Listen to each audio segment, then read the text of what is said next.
Hi everyone, and welcome to your weekly Pick a Card Tarot readings for the week of April 14th. If you're new here, my name is Sydney, I'm the tarot guy next door, and I use my occult knowledge and intuition to help guide you towards the life you want. If you have a question you want to ask the cards, you'll find information on how to get a private reading below. And if you want to learn how to read the cards, you'll find information on my beginner's course below. I'll be doing 5-card open readings, and here are the decks that I have for you.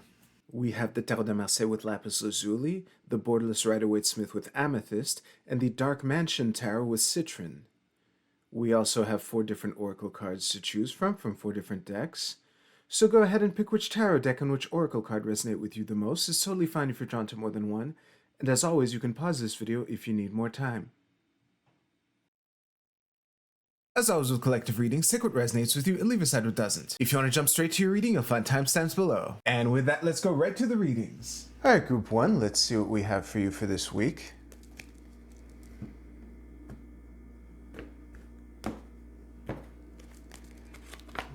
Nice.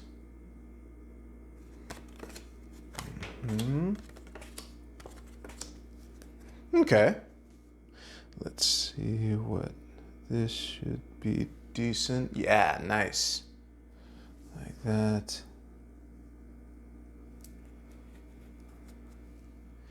Excellent. I'll see you right now.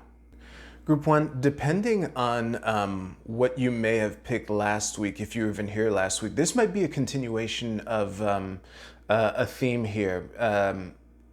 It's 2 people, it's an aha moment between 2 people figuring out how to work together and each getting their own opportunity from it. We have 2 individuals here, we have 2 aces here. The structure that is implied by the 4 here is what is giving me the figuring out how to work together, especially when combined with the 10 of Swords at the bottom of the deck underpinning everything. So there's a very, it's like, I've used this metaphor before, but again, this is a theme that has come up recently, like for me, literally yesterday. It's like when 2 people practice together a bunch, and then like an actual game situation or whatever, then there's a scenario that's a slight tweak on the drill that they run together all the time, but in the slight difference of that situation, they both get their separate thing of, you know, how they can tweak the drill that they do next time, basically. Now, the only nuance here, I just want to flesh out between, I don't know which ace goes to who, you know, you figure that out. But with these 2 majors here, the Pope I would see more as an instructor, and the Strength Lady here as the person who's out there going out and doing it. I often use this metaphor when reading Strength in the Marseille style decks, but I was reminded of the, you know, prying a dog's mouth open to grab the wad of paper that he wasn't supposed to swallow. So the Strength Lady's ace is in the lion's mouth for sure. And I think the Pope's ace is in seeing someone that he's coached finally do the thing, you know, correctly or whatever, and that kind of satisfaction. Hence the aha moment between 2 colleagues or teammates or whatever. If you like this video, please give this video a like. I'll see you at the oracle card portion.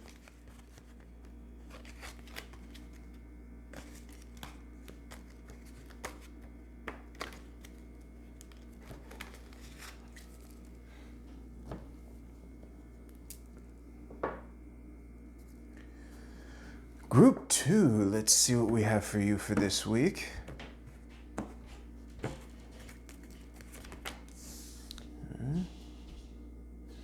Pyramid placement is on point for sure.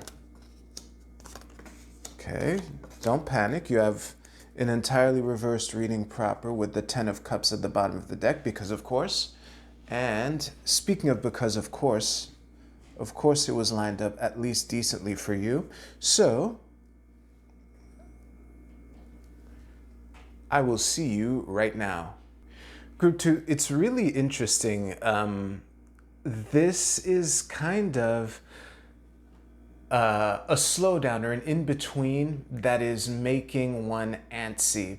It's kind of like when you achieve something, or whether it's a milestone or whether it's the big thing, because we do have the 10 of cups at the bottom of the deck, but this is all pips, so that's what's kind of making me I'm not sure how big of a deal it is. The fact that there are no majors at all kind of makes it like just another one of those weeks or whatever. But to come back to what I was trying to say, it's like when you achieve something, be it a milestone or a goal. That's where I went off on the tangent.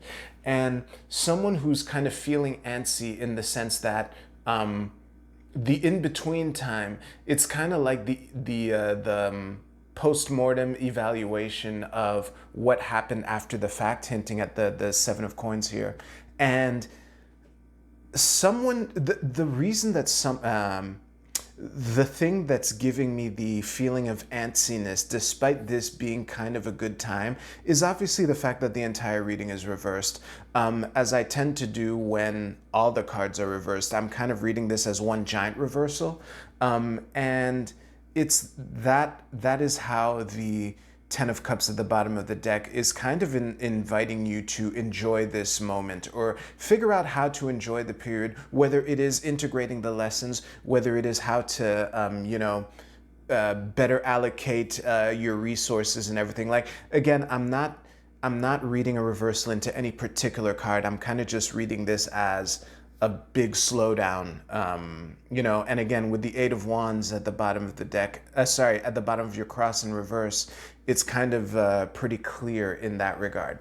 But yeah, you gotta learn how to turn it off. I don't know if you've ever known the kind of person who's kind of like always on, and kind of, you never feel like you get to know the real person. Don't be that person. This is an invitation. Sorry, this week is an opportunity for you to kind of practice being off and just thinking about stuff instead of doing stuff, Oh, I also want to point out the Two of Cups has not been silently nodding. I'm not sure what this card adds to the energy. I have nothing to say about the Two of Cups that you couldn't find in a little white book. So, this is probably, regarding some kind of new partnership or new relationship, or maybe new way of looking at a relationship. But yeah, that's kind of all this adds, and I just wanted to make that part clear.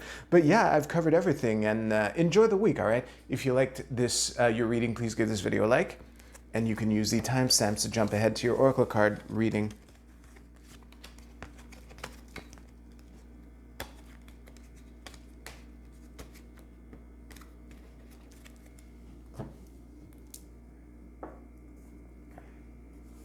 All right, group 3, let's see what we have for you for this week. That's the Four of Coins, Fool, Queen of Wands, Six of Wands, nice. Ace of Wands reversed at the bottom of the deck, and the Hangman reversed. Sorry, the Ace of Wands is in the middle, but of course you knew that.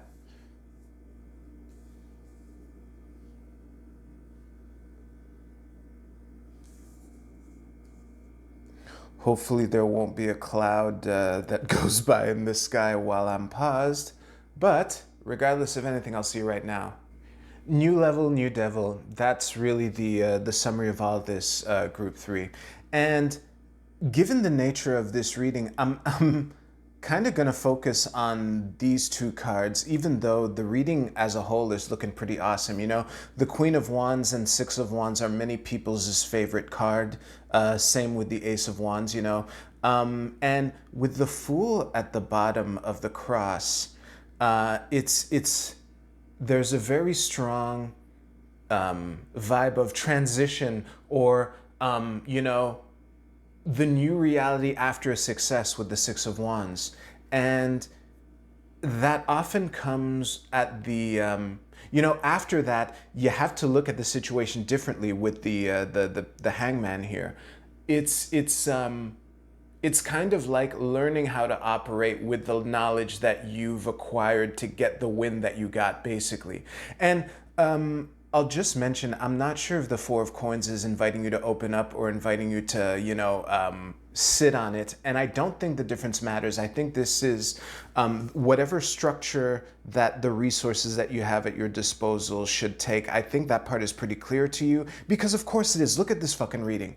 Again, like what the question I was trying to ask while I was paused was, why are these two cards reversed, And hence everything that I've said so far. So yeah, enjoy it. And when those insecurities creep in, I think that this is a good week to remember how far you've come. And it's weird that it almost feels weird saying this because of everything here.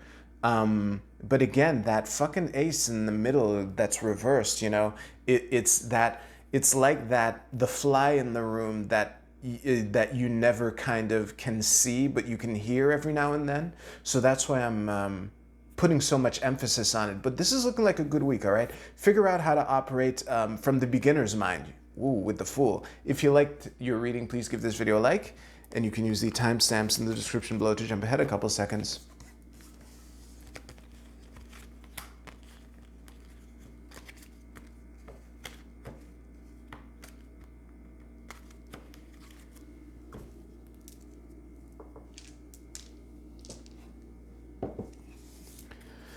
All right, let's see what we got here. Yeah, the height should be nice.